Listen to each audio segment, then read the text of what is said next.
Aliens, hop in your TARDISes. You're listening to another episode of Doctor Huh? Huh? Where's Maisie Williams? Why are the episodes only 45 minutes long? Where's the spirit of Christmas? I'm your all-American Italian New Mexican cop, Jordan. Prove it or I'll kill you. I'm Sam. What's the name of your birthday? What's the date of your favorite teddy bear? This week we're talking about Series 9, Episode 7, The Zygon Invasion, written by Peter Harness, and directed by Daniel Nedheim. That's correct, Jordan. And you know what today is? Not my birthday. Not Christmas. What is today? Hello? Sunday. It is at the time of recording, yes. Sorry, We're going somewhere with that. Okay. Jordan, let me tell you something. Jordan, okay? Mm-hmm. I'm tired. Yeah, This is gonna be a very special episode. This is gonna be a sort of a nightcap candlestick sort of episode. This is gonna be one of those episodes that's not good. No, just kidding. It'll be a great episode, I'm saying. Yeah? Are we introducing ourselves again? Yeah.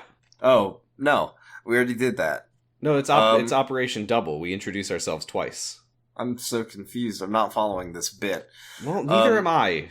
Sam, this episode's cranked, this episode's bonked, and this episode's pilled, and I don't know how I feel about that. I don't think it was meant to. I don't think that Peter was Zygons like... at the Mexican border. No, because the Zygons are kidnapping children. Microcrisis is being propped up by Zygons. The Zygons are taking the children to the deep underground military bases. They're taking the children out of the... They're taking them through These elevators Zygons. into the down... Into God the damn it, tunnels. these Zygons! They're taking our children. I can't do Alex Jones. It hurts my throat too much. How does he do it in real life? No, but they're shape-shifting aliens, taking the children to deep underground tunnel systems. We gotta save our children from the Zygons. I will say one thing right off the bat that I really The appreciate Zygons, they have about a secret this village in episode. Turkmenistan. There's a secret country called Turkmenistan.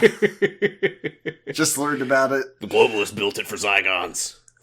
What I liked about this episode is that it was humbling, because, as an American, it was nice to see, another country do an absolutely cracked take on what the United States looks like again. Uh-huh. Which happens sometimes on Doctor Who, but this was our best look at it when they went to New Mexico. We'll talk about it later. Uh-huh. But, I really enjoyed sort of getting the other side of the treatment, where they put a yellow vignette over it and they play like banjo music. And then for some reason there's an Italian flag on the police officer's uniform. It didn't get that. That was very strange. This episode's cranked. It's a spaghetti western. Yeah, it's kind of makes my brain feel like spaghetti. So the episode starts with previously on, The Day of the Doctor, which was a great episode. And I kind of forgot the Zygons were in it, but if you remember, the doctors together, 10 and 11, made everyone in the room forget who was a shape-shifting Zygon and who was a human. Yeah, so they had to negotiate a peace treaty without knowing which side they were negotiating for. The peace treaty was, and this was the part that I was really confused about when they explore this later in the episode. No. Oh, the entire premise? Well, the entire premise is that 20 million Zygons peacefully shapeshift into humans and settle on Earth. That's the idea. The problem with that is that what it really sounds like is that a bunch of strange British people started showing up in towns all over the world without any backstory or... I thought it was going to be like, oh, I'm this guy. Hello. But it was more like... There are British people at the Mexican border. These goddamn British people who have Kyle XY disease. Hello, Governor. I've got no past, present, or future. Well, here's my question about this concept. Because we understand that the Zygons, they are shapeshifters, but as far as I know, they don't just change shape. They have to become somebody. Yeah? Right. Yes, and also... in the past, they have done torture to extract information from people, but now they don't do that. They just show up looking like a British person that you don't know. But is this the idea? Is that they all were... It's like, well, the mothership is in the UK, so they're going to body swap with specific British people, then spread out around the world as these British people, and it's just like, well, probably we're not gonna... What are the odds that they're gonna go to New Mexico and someone's gonna be like, oh my god, Terry? Terry from London? I just feel like they could have come up with a better plan. Because this one felt like it was, the beginning of this episode is we see, what's her name? Osgood? Yes, Osgood. She's the scientist girl with this big scarf and from Unit. And inhaler. And I had forgotten that the reason that she has a big scarf is because she's a Doctor fangirl. Well, yeah, and then later we see that she put the question marks on her lapels. Yes, and I was very confused about that until I remembered the point of her. But there are two Osgoods, because one of them is a Zygon and one of them is a human. And basically they say this plan is bad, and only one Zygon not following the plan, 1 out of 20 million, is enough to make the whole plan go bad. Mm-hmm. So the doctor left them a box that will do something if a nightmare scenario Yeah, the box doesn't appear in this episode after that first mention. I was very curious if I couldn't remember if that was the moment from Day of the Doctor. I don't think so. No. I like the cut to, because they're like both Osgoods are like talking to a camera in like a secret unit recording, and then we cut forward to one of the Osgoods crying over the other Osgood's grave, and the headstone says, "My sister." She's my sister. She's my sister. But yeah, part of the important thing with them is that allegedly, it's unclear what they actually understand, but we are told that they don't know which one they each are. Like, there's never a wild thing later, and I have to ask you, because later the doctor's talking to Osgood, and he's like, "You're either human or Zygon. You're some kind of hybrid." And I was like, was that on purpose? This is the season that ends with Hellbent. I know, but like, had the hybrid already been introduced? I have to assume so. Did the master tell us about it when they went to heaven? I don't know what's going on there when they were heaven sent. Anyway, we cut to Osgood. So yeah, we don't know what happened to one of the two Osgoods. There was also a Zygon, Kate Lethbridge Stewart. We only see one Kate in this episode, so I assume that one Osgood and one Kate are both dead. But whichever Osgood is still alive is running into a police station. I love this shot because there's combat sound effects in the background and shaky cam, but we don't see literally anything happening. It's just her running into a police station. She's scared. And she hid from a Zygon. She hid from a Zygon, and then she like calls. She puts a call through to the TARDIS and says, "Yeah." The trouble is that she has a TV cell phone, so every time she touches the screen, it goes beep boop beep boop beep boop beep beep boop. So the Zygon catches her trying to text the doctor, but she does apparently actually send her message. The doctor is on the TARDIS playing his electric guitar as he is. He's shredding Amazing Grace for some reason. Yeah, I didn't really know. Maybe he's playing it in honor of the fallen Osgood. Maybe he's playing it in honor of Ted Hartrop. Maybe he's playing it in honor of Bill, who he hasn't met yet, but he already knows she's fucked. But yeah, he gets a text from Osgood on the TARDIS console that says "Nightmare scenario." Uh-oh. Yeah, this episode's kind of locked and loaded, which I hate when episodes of Doctor. You know what I mean? No, it's all like people. It's all people going to military bases and picking up guns and and then they're forming squads, and one of them is going north and one of them is going south, and they're going to do a pincer maneuver. That's like the whole episode, and that's one of the reasons why I didn't. Boomtown was good very much, but Boomtown was not locked and loaded. No, but they were doing a pincer maneuver. They did a pincer maneuver, but they weren't like Tooth and Claw. We watched a bunch of rich old fuddy-duddies get strapped. Yeah, but they weren't like, it wasn't set in modern. This is like no. I'm saying it was bad. I'm agreeing. They weren't getting tactical with it. They were very tactically killing themselves. They were very tactically putting an apple in their mouths and then sitting on a tray for a werewolf. The doctor is being a freaked out white man at this playground, which is a very funny place for him to be freaked up. But he's like, he sees, there's 2 instances, by the way, in this episode where the the subtitles go crazy, and I can't wait to talk about them. But the first one is here. He calls Clara to try to get a hold of her. She's nowhere to be found. It's not really explained where she is. I guess she's at work. She's at work. He's like, well, actually, it's explained exactly where she is. Oh, her she's either voicemail on message the tube. says, "Hi, this is Clara Oswald. I'm probably on the tube or in outer space." And then the doctor's like, okay, I need you, please call back. He says he's Dr. Disco. It's funny. And then he starts accosting some children, and he's like, Monster High, Cinderella, referring to their backpacks. I totally missed that. It was a funny thing. I don't believe that the doctor knows what Monster High is, even if the backpack says what it is on it. But the subtitles did say monster, comma, hi, as in hi, monster, which is really funny. I must not have been looking. That's so good. But yeah, we do kind of get this funny scene where the doctor is being very weird at two children, and I think it's kind of set up to be like, oh, these aren't Zygons, they're just kids, but then they're like, we all have the high command. I was legitimately fucking trope subverted because I was waiting for the reveal and the fucking Secret Life funny piano starts playing. Yeah. When like he turns around and sees the actual aliens that he's trying to talk to, but no, that he was talking to the aliens. He was correct. Yeah, we'll talk about that in a second. But first, we got to go to the Unit safe house, and Kate Lethbridge Stewart is here. This is a really good system, and Unit are really competent throughout the episode.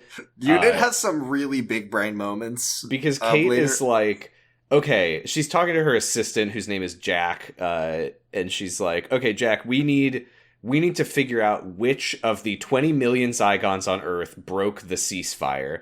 But Jack is like, I'm sorry, ma'am, Osgood had all the data. It was just on a big USB drive that she carries around. We have no way to access this data. Why did Osgood have all the data? We didn't keep it on a computer. At Unit, maybe, would be a good place to put it. But no, they just gave it to Osgood. It's fine.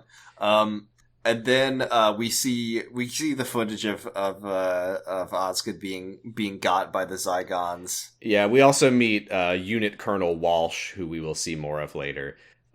So Jack says, my iPad, Kate, it says that the Zygons have broken our encryption, and they've sent us a message. Truth or consequences? And I'm thinking, okay, I see what's going on here. I see why they're saying those words. It's because they're saying, we don't want to live in hiding. We want the truth to be out, and if not, there will be consequences. And then nobody the show says, can figure out what it means. And then the show says, nah, it's way stupider. What could it possibly mean? This is such a Stephen Moffat-ass thing. Like, there's no reason for there to be any other layer to that. And the other layer is so inconsequential. It reminds me of when John Oliver just kept going on and on about the Da Vinci Code riddle that is so obvious that the answer is apple, and it's like, I am a red fruit that fell from the heavens. Gravity. Do you get it? Red flesh. Apple. It's like truth or consequences. What could it mean? I don't know. Should we just say what it means right now, or should we let the listener ponder? Let the listener ruminate on what it could possibly mean. Truth or consequences. What else could that mean besides the obvious thing? So we're back at the playground with the doctor, talking to these kids, and he's like, okay, you can drop the act. I know you're big blobs. Well, when he says that they're the big blobs, he means, I know that you are the Zygon leaders, which they are. Yeah, they're in charge. And, you guys aren't betraying the ceasefire. Please tell me who is. And then this is where they are like, this is our jurisdiction, Doctor. And they're like, oh, okay, he was being freaked up, but not as freaked up as we maybe initially thought. He gets a call from Kate, who says, I don't remember if I said who Kate is. Kate Lethbridge Stewart, for anyone who doesn't remember, she's like the big Unit lady. She's the daughter or granddaughter of Brigadier Lethbridge Stewart, who was from the classic era. So Kate says Osgood has been captured. The bad Zygons have the location of every single Zygon on Earth. Suddenly there's like a weird tentacle smoke grenade on the ground, and the doctor is like, kids run, and all the kids run. And the thing explodes. You've missed a very important part of this scene, which is the part where the doctor goes down the slide. Oh, he does go down the slide after. Good for him. Actually, I say he goes down the slide after them. They just, like, climb down off the jungle gym. No, it's just while he's like, talking to... Yeah, it's before things go crazy. Yeah, he's like, talking to them. I will use the slide now. He's trying to connect with them. He sits down backwards in a chair and goes down the slide in the chair. So yeah, the girls get grabbed by some big Zygons. And then we see this Half-Life Combine ass symbol on It does look like the Half-Life Combine ass symbol. Yeah, and we'll see it a lot more throughout the episode. The Doctor is now at the unit safe house. They show him a video on Jack's iPad. In the video, Osgood is sitting at a table. There's Zygons on both sides of her. She's been captured. The symbol that we just saw is above her. And she reads them a message which says that all enemies of the Zygon race and all unit troops will be destroyed. The war is about to begin. There will be truth or there will be consequences. Okay, and so they're literally saying what keep imagining what else that could mean. Because they're literally saying their demands right there. Yes. The Doctor calls Clara again. This is like one of the 6 times we hear her voicemail. We cut then to Clara, and she's back at home. I assume that she was at work, and she's climbing up the stairs. She sees 127 missed calls from the Doctor. Needy much? Mm-hmm. And then she listens to, this is Dr. Disco. And then she sees a boy crying, and he's like, hello, my mom and dad, they're slime. Help me. Actually, he just says they can't. He just says, his name is Sandeep, and he says, I can't find my parents. So she says, okay, I'll find them. The door to his apartment is open, so she walks in and looks around, and she is jump scared by a man who is obviously a Zygon disguised as the kid's dad. I'm a regular man. Ignore the child screams. Yeah, he's like, what are you doing in here? And she's like, sorry, I was just looking for Sandeep's parents. And he's like, I'll retrieve him and put him in a bag. I'll kill him. And he goes out to grab this kid. And then the mom Zygon, like, blocks her in the room. And the dad carries the kid in, and the kid is screaming. Ah! And Clara's like, is he okay? And the mom goes, he's fine. This is a normal thing that my child does. Please and then leave. Clara just shrugs and walks outside and calls the Doctor. Look, we'll come back to this scene. All is not as it seems. I will say right now, this is in keeping with what we know about Clara, that she's a kid killer. She doesn't consider the safety of the children. She considers that it would be good if there wasn't if they died. I'll have more to say about this scene later. There's more to this scene than we see. I also want to say I think Clara is wearing a cool outfit this episode. I had no opinion. The one thing I'll say, because again, we'll come back to the scene. No, I'll hold on. No, we have to respect the dramatic tension. Yeah. Because a lot of people really get taken along for the ride when we do this podcast. There are people listening in rapt attention, like, We're basically doing like a radio play. That's right. Just a really good one. Clara meets up with the Doctor at a school, like a junior high school, which is where the Zygon... Not a junior high school, a junior school. This is where the little girls go to school. The junior high... They're very small junior high students. They're really advanced. I was the junior school where the high command is. Nice. But yeah, this is where Zygon High Command was using as a secret base.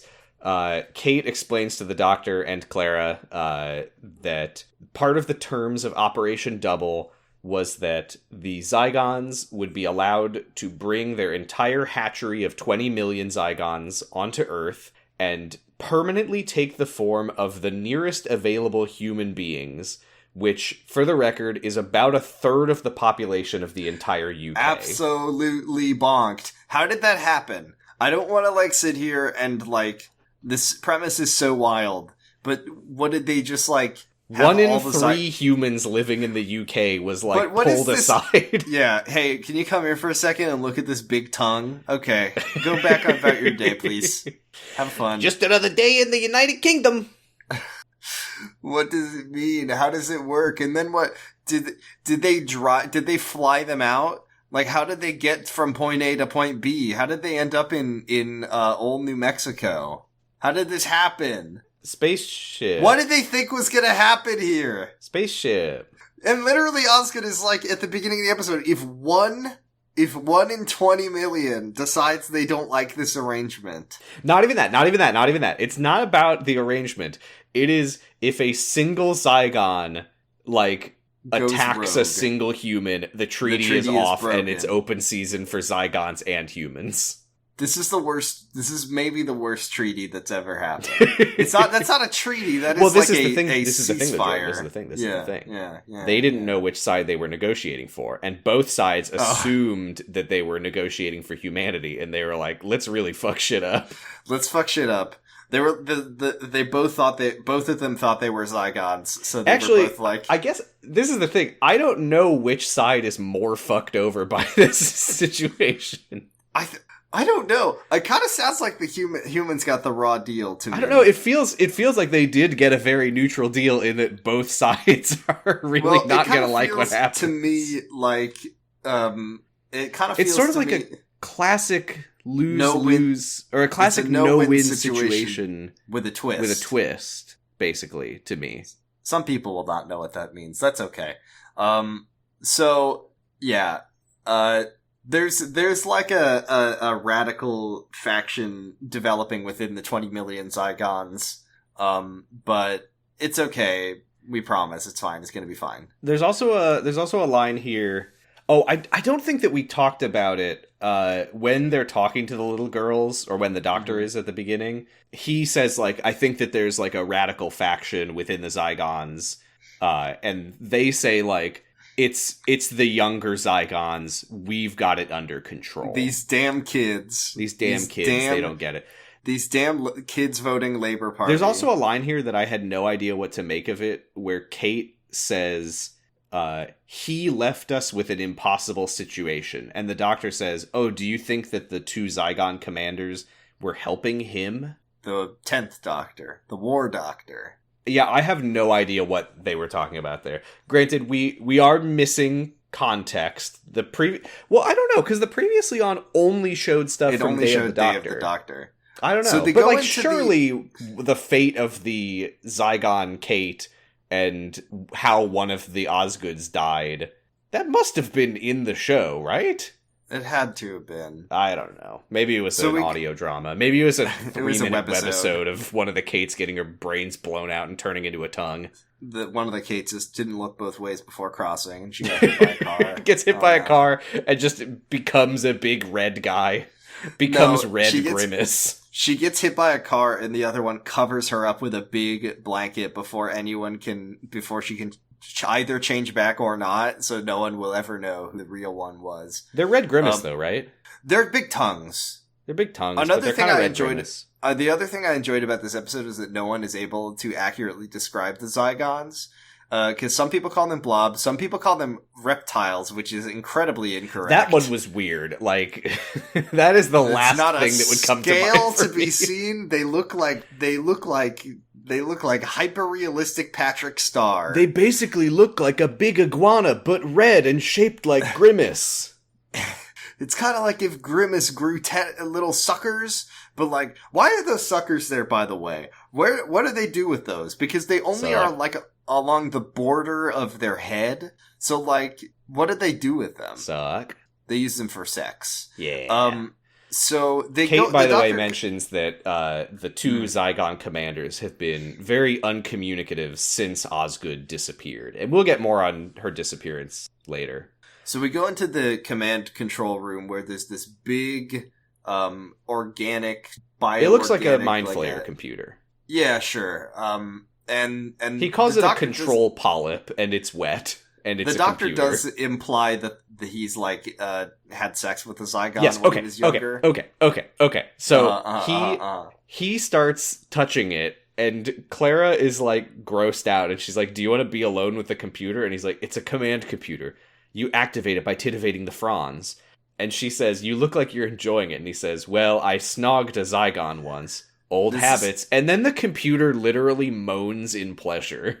This is my favorite thing, because whenever he says, like, once back in the day, I mean, I guess it could have been Tennant, and it could have been Smith, and it could have been Eckelman. No, but it's Jordan. like, which of the old men... No, Jordan. Huh. That was in Day of the Doctor. When? It was the Zygon that was disguised as the Queen. What? Oh, yeah, I forgot about that. I was thinking, like, whenever, but yes, whenever the doctor's like, I got my dick wet that one time, I'm always like, which old man? It's always sexual, isn't it? He's always always sexual. Yeah, I boned a fish one time. Usually you debone a fish, but I boned the fish, and it was when I looked like the second doctor. Boy did the chef that I was helping out look at me weird that day. Every time we go to watch one of these classic episodes, specifically with the William Hartnell era, and he's like, I'm your grandpa. I'm like, this guy fucked. We know this guy fucked. Oh yeah, one time, and then Susan was bored, and then later he fucked a lot. We know this guy like snuck out of the Time Lord Academy and like had sex with the president's daughter and stole a moon. Oh, that's right. This guy did. It had to have been this guy. There's no other guy it could have been. Yeah, he loves it, right? And that was when he stole the TARDIS. So, like, when he did that, he was an old man. I don't think that was when he stole the TARDIS. I don't think they said anything to suggest that. In season 1? With the first Doctor? That was when he broke out of the cloister? There's no other Doctor it could have been. Well, actually, we don't know that he's the first Doctor. Was his first form. He's called the first Doctor. He's the first Doctor, but is he the first version of Sigma 12? That is absolutely Theta Sigma. That is absolutely some bullshit they could do later. Is they could have like the teen Doctor, and he's Doctor Zero, and he's sexy and he's like cool. And we do know that they aged because we saw a digitally de-aged John Hurt. No, actually what happened is that de-aged John Hurt got killed in action, and he came back, he regenerated as old John Hurt, and that was the other War Doctor. Because the original War Doctor was the one who used guns, and then the old War Doctor was the one who was unarmed, and he kills you with his bare hands. He kills you in the same way as the sixth Doctor. I don't think I like Doctor Who very much. The first thing I think about that quote all the time now. The first thing you notice about the Doctor of War is that he's unarmed, and for many, it's also the last. The Bat of Gotham. He snaps your neck and he bites your head off because he's titillating the glands, and the computer is moaning and groaning. He's thinking back to when he was William Hartnell. We learn that the Osgoods had what they call a live link, which made them... effectively, there was no way of knowing, even for them, which one of them was which. Kate's assistant, Jack, says that the surviving Osgood, when the other one died, went mad with grief and disappeared to the U.S., and that's where she was captured. We get another video with the little girls. We learn that their names are Jemima and Claudette, and it's Doctor Who, so you know that we're learning their names because they're about to get blown the fuck up. There's the thing about this. The thing I love about this scene is that you see the little girls being held by the radical Zygons, and then they have to go Zygon mode before they get blasted because they can't show two children die. Right. Even if so they're like, okay. They're big tongues, okay? See? Okay, now we kill them. Also, when you kill a Zygon, or when a Zygon kills you, you turn into, like, electric hair. You turn into a pile of steel wool that is sparking. Mm-hmm. I will say, I don't quite understand... I don't know if we knew this in Day of the Doctor. I don't think I fully understand how Force Lightning fits in with the Zygon premise, but they have Force Lightning. Force Lightning just like the Master does. The monks. And the monks. And the... when does the Master have Force Lightning? In fucking Hungry Hamburger. Oh my god, he does have Force Lightning. Steven. I guess Hungry Hamburger was a Rusty Steven. Episode. It's okay, Stephen needs to hear this. The Very Hungry Hamburger Part 1. I know that episode is not called that, but it is, to me, it's called Hungry Hamburger. Why would the hamburger be hungry? He's hungry for hamburgers. In a world where hamburgers get hungry, one man. So the Doctor's like, okay, they've killed I Command. We need to negotiate with these Zygons. And then Kate says, no, we're going to drone strike them. Yeah, we're going to bomb their settlement in Termezistan. I'll give the order to Colonel Walsh from earlier. But the Doctor says, and here's the thing, Jordan. Mm-hmm. I don't know if you picked up on this. I'm embarrassed to say that I didn't because I'm very bad at casting my mind back to past years. This was 2016, and remembering what was going on at the time. This episode is about ISIS, it thinks. This episode is about... This episode is about what if you put 20 million people, and some of them were in ISIS, in your society. Yeah, and the doctor's like, if you bomb them, like, this is a splinter group, all you'll do is radicalize everyone that you don't bomb, and you're just going to make things worse, Prime Minister. I really enjoyed the fact that when this episode introduced bombing and killing, this was the moment, not from the end of time, but this was a moment wherein they decided that Unit has Americans on it. Did you notice? Did you notice the drone strike operator was like this inexplicably American Unit member? They're like, we can't show British people doing this. It completely went over my head at the time, but yeah, I did realize it later. We learned that Unit is like a bilateral force. It's joint operated United States and United Kingdom troops, because there's one that's like, Mom, my mother, what's my favorite teddy bear? Well, Unit, their name is actually sort of a merger of both countries. It stands for United States, innit? Goddamn. So, yeah, this is where, and then Clara says something, this is like some Brenda Hampton Secret Life-ass dialogue to me, where Clara's like, oh, didn't you know there's a town in New Mexico called Truth and Consequences? They renamed it after a TV show for a contest or something. This is so... it's absolutely inexplicable. That is ripped from The Secret Life of the American Teenager. There is no reason in this episode. This does nothing for anybody, least of all me. Why does Truth or Consequences turn out to be an incredibly plot significant but also completely plot irrelevant town in New Mexico? And then Clara's like, I used to memorize Trivial Pursuit questions so I could win. This is my explanation for how I know this. I mean, to be fair, that is like how trivia works. We'll come back to that later. On Jeopardy, when the people are answering all the questions right, and then the host is like, hey, how do you know that? We need to see Clara go on the chase. I want to see how she does against Paul Sinha. And then Kate is like, that's where Osgood sent her last transmission from. And then Doctor says, all right, we're getting tactical. We're getting locked and loaded. Pause. Yeah. Clara says that the town apparently lost a bet and had to rename itself Truth or Consequences. This is Brenda Pill. After a TV show. This is everybody knows that Bologna is famous for oral sex. Is this a reality game show where you are hooked up to a lie detector and if you lie they kill you? Like, what in the world is the TV show Truth or Consequences? There is apparently a city in New Mexico called Truth or Consequences. And it was chosen. Is this true? Yes, it says in 1950 it was renamed after the radio show Truth or Consequences. No fucking way. There's no way. I'm looking it up. Look it up. What? Mm-hmm. Okay. It was the setting for the Doctor Who episode. Oh my god. Truth or Consequences, often abbreviated as T or C, is a city in the U.S. state of New Mexico, the county seat of Sierra County. What? I truly never imagined that was true for even a second. It was the truth or consequences. That's so weird. Okay, well, hey Steven, I'm sorry, you tricked and trolled me, my bad.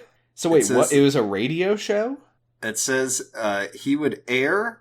The host of Truth or Consequences announced that he would air the program on its 10th anniversary from the first town that renamed itself after the show. The first, first of many, I'm sure. What a wild thing to make to do.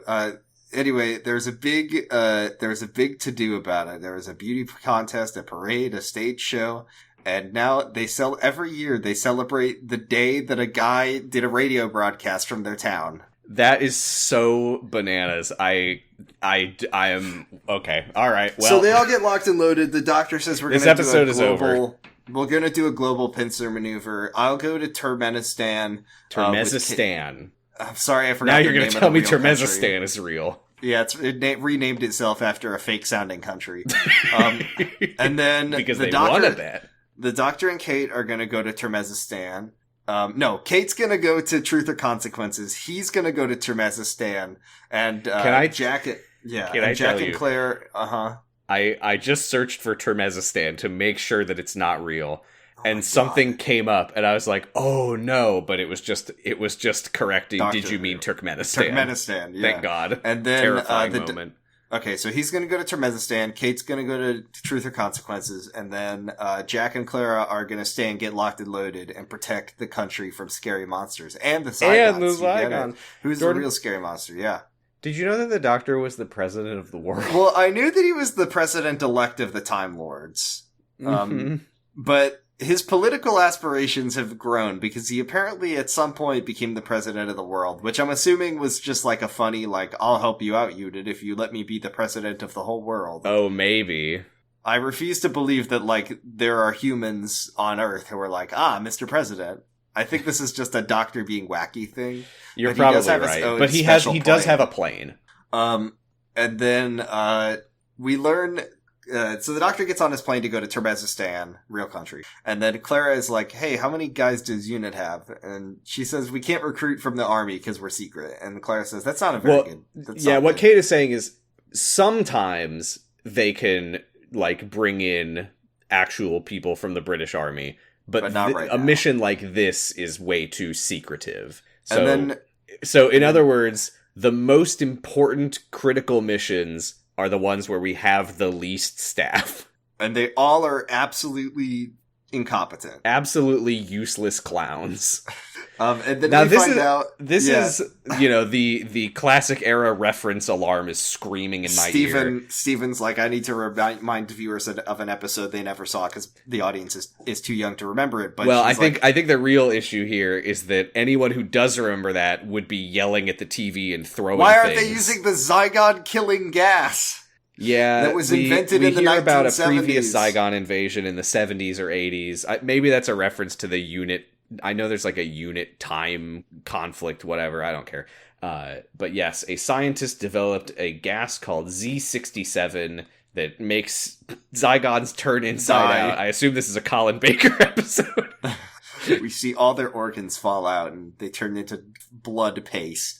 Unfortunately, just one whiff of that fog and you're inside out.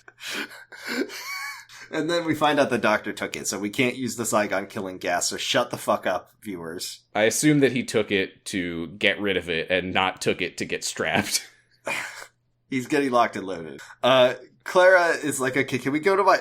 She says, I need to get some things, and it's never elaborated on what she's getting. Presumably Zygon killing... Quick cue. Mm-hmm. Is this what they were talking about in The Mind of Evil? Because there was a thing about UNIT having a nerve gas that they were trying to dispose of. No way. No way. I'm trying to connect the dots. I'm sorry. So they go, anyway, Clara the Master says, was in that, and he was dressed as a repairman, and he took his face off, and it was awesome. He always takes his Scooby-Doo mask off. Clara's like, I need to go back to my apartment to get some things, presumably things that will help her kill Zygons, where it's never elaborated. I have to get my big Z67 grenade launcher. They go to the apartment building, and they see Sandeep's parents dragging a Sandeep-sized bag into the elevator. A screaming Sandeep-sized, Sandeep-sounding bag into an elevator. And he says, help, the pedophilic cabal is taking me to the deep underground military base. No, people are real. They're taking me to the pizza shop. So they run downstairs to try to catch the elevator at the bottom, and it opens, and it's empty. Oh my god. Then, Jordan... It's gooing up. We are so fucking back. We're back. It's goo time. If there's this is hilarious because they get in the elevator and they look at the control panel and there's just slime glopping out of it. And then Clara goes to open up the control panel and there's a secret slime button that only the Zygons might know about. And Jack is like, don't touch that. And Clara touches it and it takes them down to the secret tunnels. I love this. We've talked before on this podcast, I think especially on the classic era episodes, about spaceship acting. Mm-hmm. When Clara stroked that polyp and the elevator starts plummeting into the deep, it is like shaking and the lights are flashing and the camera's going nuts as Clara and Jack are standing perfectly still. Mm-hmm. Whoa! They didn't have the budget for acting in that scene. We see the elevator just goes down into a tunnel. Mm-hmm. with like the elevator shaft. Mm-hmm. They get out and they see Sandeep's parents dragging When the did Sandeep they build size. this tunnel, Jordan? Yeah, I assume this is like an unused train station or something. But we learned that these tunnels are like all over the UK and in Turkmenistan. Sam. The Zygons in the past year have like... This is just where the Cabal takes the kids. We've already talked about it. This episode's pilled as fuck. They see the parents like, dragging co-opt Sandeep away, and there's a bunch of other human Zygons with flashlights, so they're like, is okay, it possible we'll come back that, like, with reinforcements. when they were making their treaty, Unit was like, well, we do have the like child kidnapping tunnels you guys could use, and they're like, deal. We go to Turkmenistan, to the Unit base. This is the part where they... First of all, Doctor calls himself Dr. Funkenstein. Yeah, Very I didn't cool. care for that. And then this is the part where we get to see the American drone operator, like, oh yeah, here we go, gonna kill some civilians. And the Doctor's like, can you please not blow up Osgood? And they're like, well, we'll do it. You gotta break a couple eggs to make an omelet. Uh-huh. And then, as the drone operator, the Walsh is like, kill the fucking kids! And then the drone operator's like, okay, here we go, blowing up another village. And then, her family comes out and waves at her from the drone. This is so stupid, because what we will learn is that the Zygons always have 2 units standing guard at the front. And in this case, seemingly by pure chance... Yeah, how do they know that the Unit family members are... How do they know that? That's the thing. That's what I don't know is how... Yeah, how did they know that the of... Unit drone operator that day... They'd be like, well, let's take the form of her. Also... Mm-hmm. I'm still confused about... Did they have to, like, kidnap and duplicate this woman's husband and son? Because we learn later that they don't need to do that anymore. Remember, Osgood says that? But... They don't need to kidnap people to turn into them anymore? But, like, what does that mean in terms of, like... They know what the drone strike operator's family looks like. So they just, like, hacked the Unit database, looked up her, like, personnel file, and said, okay, let's be her husband and son. It's actually it's sort of an observer effect. It's whatever the observer. It's like whatever is going to make the observer most sad. Oh my god! It's my childhood dog. They're probably Stephen Moffat probably did make something like that, but it's not this. And also, they slide around for some reason. Oh man, I miss the sliders. So she sees 2 Zygons who look like her family, and she's like, I can't do it. Which, look, I mean, look, I'm not saying that she should do the drone strike, but I think she should do the drone. No, I'm saying she should have done the drone strike. This could not be more obviously Zygons. Why are my family smiling and waving at me in Turkmenistan? Yeah, they're like, oh, mommy's piloting the drone. Wave to mommy. I forgot my husband and son were on Turkmenistan vacation. God damn it. Well, she's one of the locals. They didn't mention it, but Turkmenistan is actually in Kansas. We're now in my favorite part of the episode, which is our visit to Beautiful Truth or Consequences. Now, yellow vignette, twangy guitar, piss filter, and somebody on the VFX team heard that this scene was in New Mexico, and they were like, Mexico? Got it. Yeah. I don't think the good folks who make Doctor Who did their research on what New Mexico looks like, but it does not look like Mexico. But we are in Mexico. We're in Mexico, but there's posters for diners and coffee and jazz everywhere.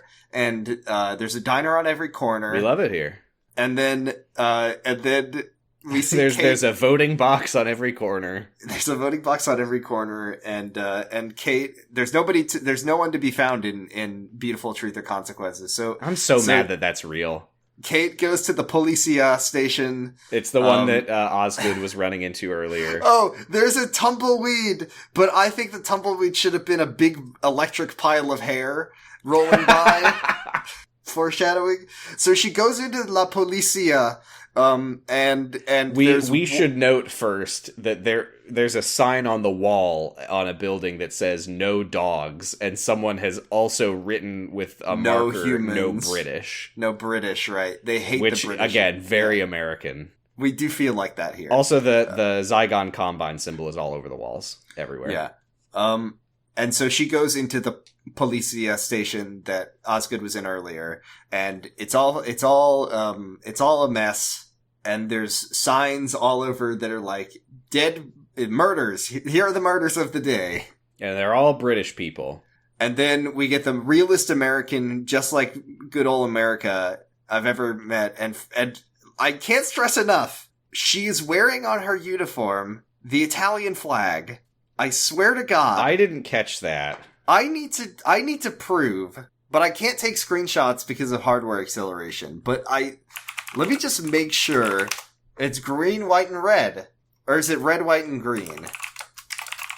Which one's the flag? Those are the same 3 colors. No, it is. She's wearing the Italian flag on her uniform. Well, her name is Nordlander, which is a classic Italian name. Because I was thinking it was like, oh, is it the flag of Mexico? What is it? The New Mexico flag doesn't look like that. New Mexico has a cool looking flag. They do, I agree. I'm glad you said it. But she is wearing what looks to be the flag of Mexico, but without the coat of arms in the middle. So she's just wearing the flag of Italy on her police. I don't understand. How did nobody say anything? Yeah, she's like, I'm just celebrating my Italian heritage today. What did you think of her American accent? Oh, it was really good. She was doing her best. She tried. I trolled you, Jordan. That's an American actress. No way. Really? She is from Pennsylvania. I feel like a clown. I saw you post about the accent on Discord, and I was like, wow, you're really ready to get me. I have phantom bad American. I was like, wow, we're constant. You heard what you wanted to hear. I really did. That's amazing. But it doesn't change the fact that this is really good what New Mexico looks like. Yeah. I only say that because I live in a state that's basically also New Mexico. So I'm allowed to be. I've never been to New Mexico. I don't know if Arizona is that similar. I've watched every season of Breaking Bad, so I'm pretty much an expert. And you've lived every season of Breaking Bad. Just another day in the life of someone from Arizona. I know about the very badass and cool and epic and admirable character of Walter White, so I can be the judge of what New Mexico looks like. Mm-hmm. Also, there's flying diners. And an astronaut walking around. We'll learn more about the astronaut later. Remember that? Do you remember the astronaut? You remember Lake Silencio? I have no idea what you're talking about. Oh, it was in Let's Kill Hitler. Lake Silencio, Utah. The astronaut? There was an astronaut. We saw it in a previously on. What? I have no idea what you're talking about. It's okay. We'll see it eventually. Yeah. We'll see it next week. There's the police officer pulls her gun on Kate is the important thing. Okay, that's authentic for America. They got that one detail. You British? we hate British people so much here. Get out of here, red coat. I remember when Donald Trump was like, we can't let the British people come into our country anymore. But yeah, so we go back to Colonel Walsh, and she's talking to the doctor. She says that place is a Zygon training camp. There's always 2 people standing outside, but they're always different looking, so we don't know how many Zygons there really are. We never see them coming or going, so we're assuming there's tunnels. She says, God, I wish we had the killing gas. And the doctor's like, let's not be paranoid. And she's like, why would we not be paranoid about the shape-shifting aliens? Which is a fair point. We are once again getting locked the fuck and loaded with back in the UK at the safe house. This is another scene where I'm like, wow, Unit are really, really bad. Because Jack is like, okay, Clara, we've been getting reports. We've been getting reports over the past year or so about weird stuff happening on CCTV cameras in elevators around the country. And I've gathered all the footage, and it's always the same. People drag in a sack, the lights flicker and turn off, and when the lights come back on, the elevator is empty. And Unit has been receiving reports about this for a year now, and only just now we're like, we should probably look into this, huh? Well, the thing about Unit is that they are usually the people who are dragging you into an elevator and making you disappear. So they thought those were their own operatives. They exist to fight aliens, and they've been getting these reports over the past year. They're like, I don't know. Also, I can't stress enough that they know about the Zygons. Yep. Because they put them there. Yep. So why don't they know about the Zygons? Also, this is just... I don't know if this has occurred to me before. Isn't it kind of weird that we have Unit and Torchwood? Why did they add Torchwood when Unit already existed? Torchwood doesn't exist anymore. Also, Torchwood was created independently of Unit, because Torchwood was created by Queen Victoria to be epic and kill aliens. But I assume that Unit was founded after Torchwood. So why did they found Unit when they already had Torchwood? Because Torchwood was written by other people in a different era. But, like, didn't Rusty think about the fact that he was creating an organization that made it weird that there was another organization that already existed? I think in the show's lore, Torchwood is a lot more fucked than Unit is. Because Torchwood is like, we are going to use alien technology to expand the British Empire and protect colonial interests. Uh-huh.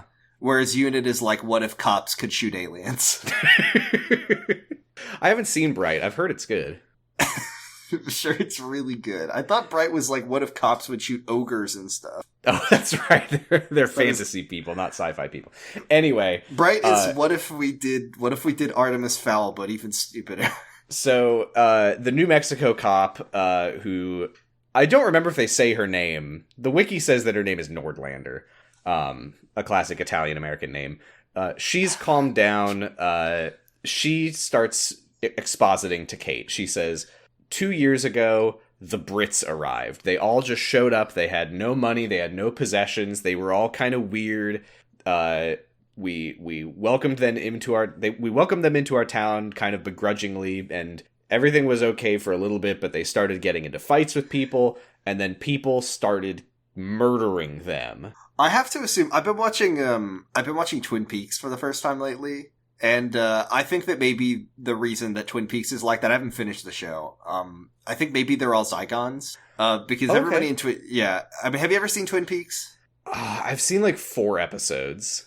Twin Peaks is it's very strange, like by design, but like all the characters are very, very odd people. And then like you'll be watching an episode and there'll be like a barbershop quartet in the background, like singing softly. And that's just like the setting.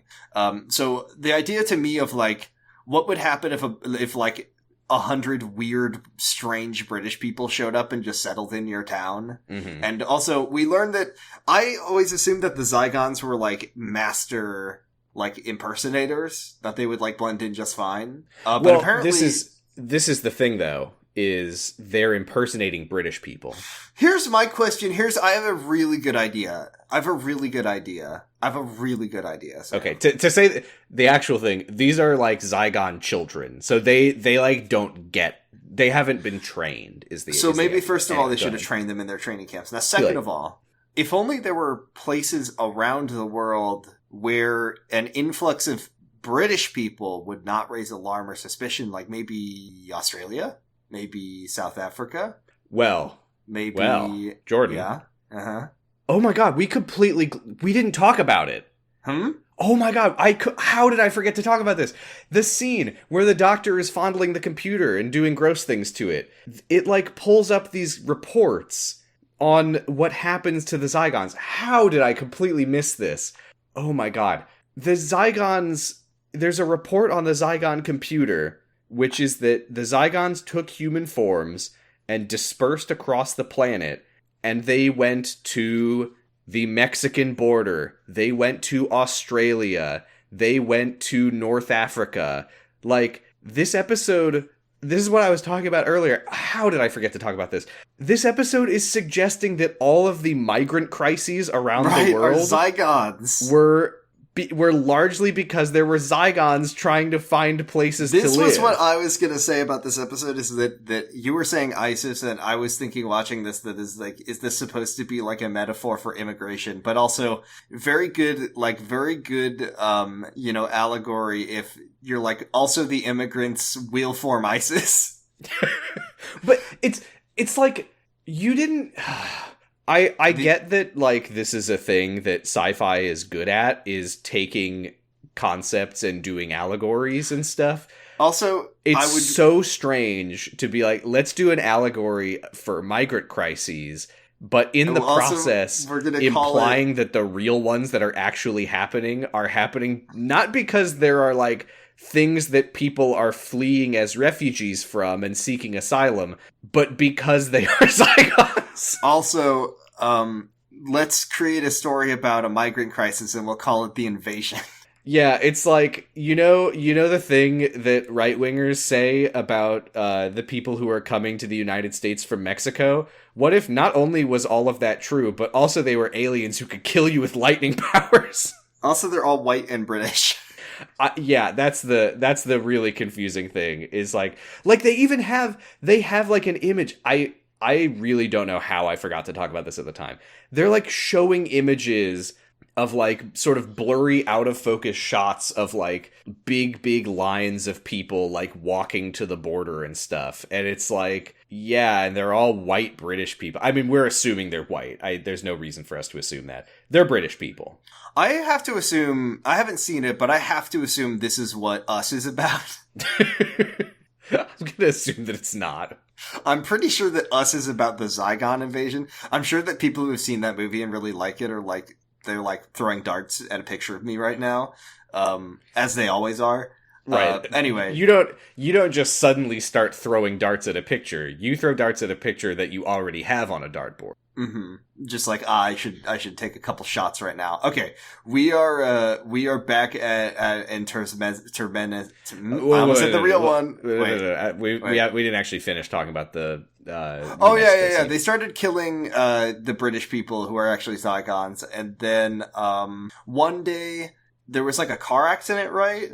That story comes later, but the thing that we learn here is that one day the British immigrants all sort of started banding together, and then one of them turned into a monster, and they started attacking, and everyone was like, I don't know who's who. This is where the Italian-American police officer says it turned into a reptile, and I said, no, the fuck it didn't, and then maybe there might be a second shape-shifting alien race that's also invading the Earth that we don't know about. I'm not sure. Maybe it's Madame Vastra just happens to be passing through town.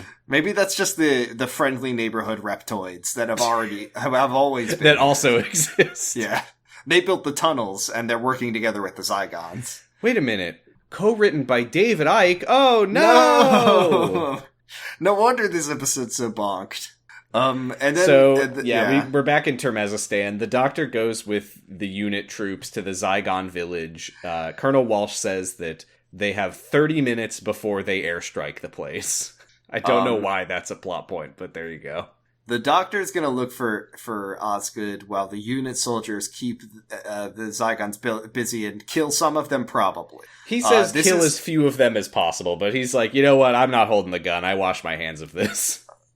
This is my favorite part. There's no fucking way this actor is American. I refuse to believe it. So the soldier, this is the dumbest scene in the episode. And one of the dumber scenes we've seen on Doctor Who. But this guy, I'm glad he's dead. I'm glad he's dead. He also isn't American. I refuse to believe it. But he shoots his gun in the air. I wasn't even paying attention to his accent. And he's like, come out now, guys! And then Governor, aliens. I just couldn't get over how, like, bad the acting was of this guy in this scene. I couldn't get over how bad the writing was of this guy. Yeah, the writing and the acting. So they're all pointing their guns at the church, and then the good old American unit boy's mom, his name is Johnny, by the way, which is just like, I don't know, every guy with a gun is named Johnny. Johnny. And she comes out, and everyone's like, don't fall for it, that's not your mom, And Walsh radios him. She and the Doctor like hiding around the corner, trying to like sneak in through the other door while the Zygons are distracted. Ask her a question that only your mom would know, and he's like, "Mom, what's my birthday?" And she says, "I don't want to talk about it." And he's like, "What's my teddy bear's name from when I was little?" And she's like, "I don't know." I love that it's like she didn't know your birthday. Look, mom. Maybe this woman was an alcoholic when he was a kid. However, I think they all deserved what they got. Look, I'm gonna say it. Here, let me script doctor this. Dr. Script. Yeah, that's his other funny name. Mm-hmm. We already know that the Zygons, when they become somebody, they eat their memories and know their past. I don't know that!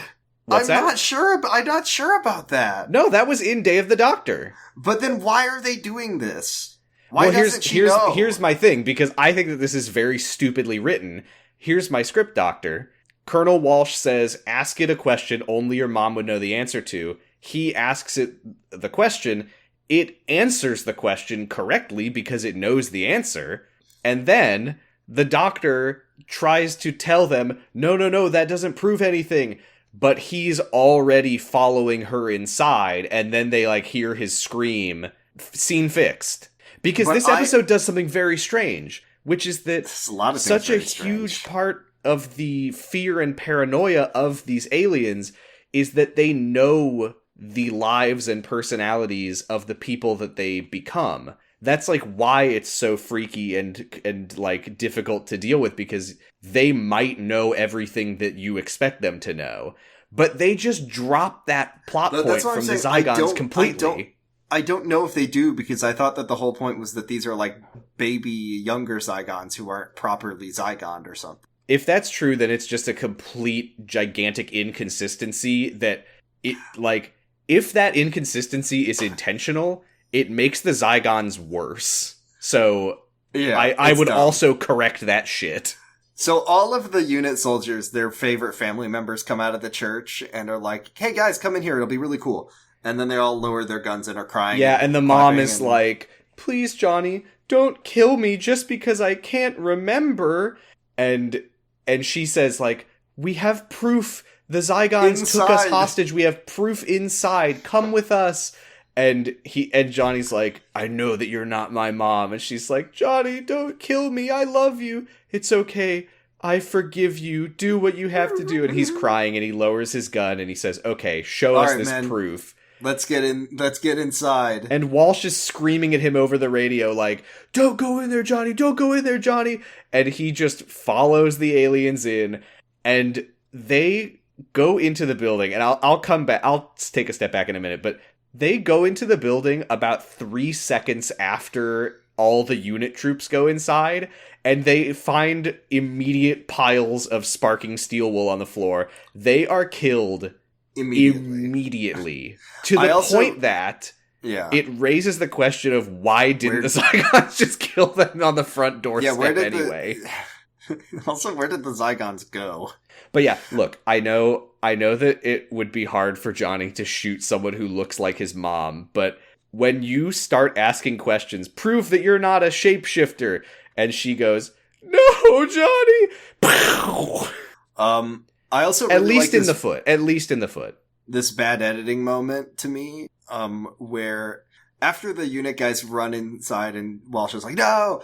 She starts shooting the wall. It looks like I guess she's like shooting a door open, but we don't see like she shoots a wall and then we just cut to them inside the building. And yes, this is another thing similar to the elevator where they didn't pretend to be shaking, similar to Osgood running into the police station when nothing is happening except camera shake. This just felt like a moment where they were like, we just don't quite have the budget for what we want to show right now. It's really funny because I've talked a lot about I think a big problem with Doctor Who in its modern era, and like especially in the backpack era, is that the show got too much money to make episodes.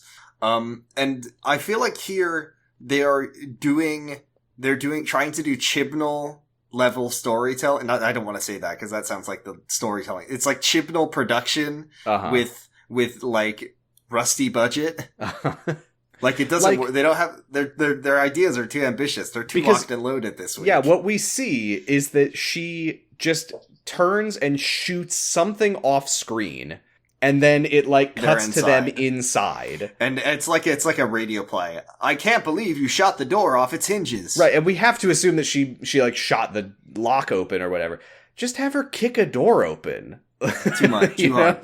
Like can't do it. If you for whatever reason like can't show what she's doing, then have her do something else, you fucking idiots. So they go into the command center and they find all the unit soldiers dead, and we know the unit has a very small amount. This is everybody. That's all they're out. They're all out. Except for the ones that are marching later. And then they have like 10 minutes before they get bombed by the crying drone operator. I don't understand this, that Walsh, who is in the Zygon village, keeps like giving the doctor less and less time before they blow it up. Did they just like switch to a different drone operator, by the way, or I are they assume giving so. her 30 minutes to clear her conscience? I assume it's a different drone operator who doesn't give a shit. And the doctor finds... Hey, because you know what? Hey, because you know what? Hey, because you know what? Hey, because you know what? Yeah. When it comes to drone operators, you know what those people have? A conscience. Oh, yeah, for sure. I mean, Empathy. definitely. Yeah, I mean, they just found the one who hates his family. I hope I get to blow my parents up with a big bomb. So, the doctor... They find a trapdoor with Osgood at the bottom. Colonel Walsh is gone. I don't think we see her again for the rest of the episode. The doctor finds Osgood. She's chained up underground. She says the Zygons, this was all to like lure them out of the UK, and now they are fleeing through the tunnels back to the UK. Where is Turkmenistan? It's right next to London. After they Turkmenistan is a borough of London. After they cleared out the forest and in the forest of the night, Turkmenistan was just there. Just like right there. So the doctor is like, okay, Clara is in the UK, so that's something. And then they turn around and there's a Zygon standing right there and it goes, Clara!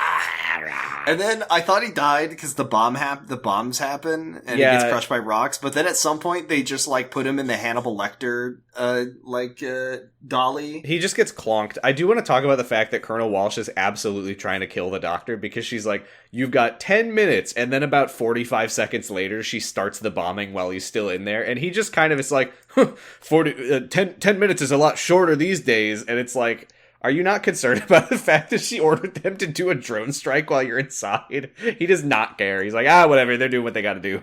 Listen on the wind. You can hear the sound of beautiful twanging banjos. We're back in Truth or Consequences.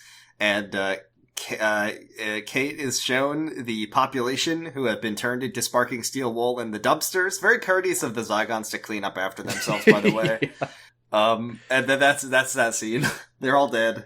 Yeah, Jack and Clara return to the tunnels. They've got more unit people with them this time. This part, I was a little bonked by this part, and I don't know military, I don't know SWAT, but we see like 6 rows of unit troops like marching through the tunnels, and I was like, shouldn't they be like getting tactical? Shouldn't they be like cutting the pie and like pointing their guns and like sneaking around? Why are they I didn't marching? catch that. I feel like I remember seeing them walking with their guns in front of them. No, they're like marching in they're like hupping. Huh.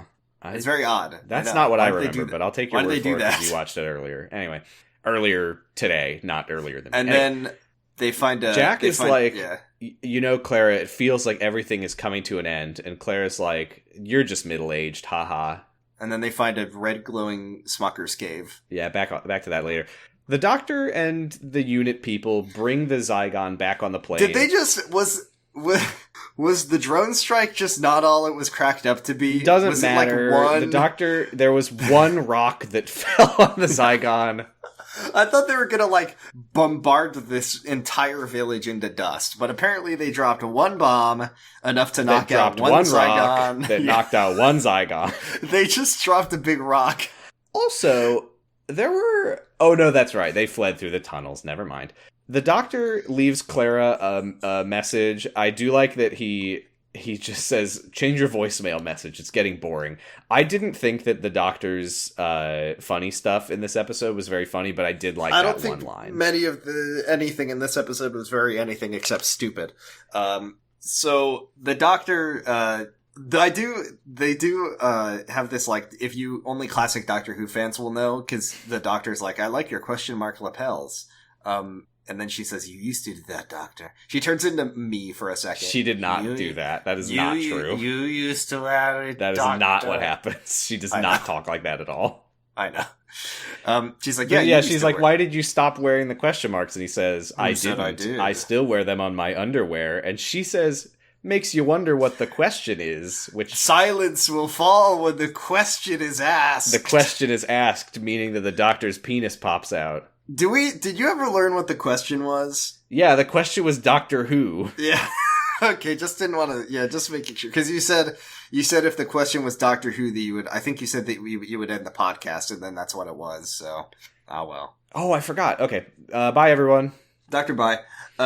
He asks Osgood which one she is, and she says, I reject that question. We are the same. We were living embodiments of the peace between humans and Zygons, which I wouldn't want to be a living embodiment of something that really shitty. good piece. Really good piece. Lasted a really long time.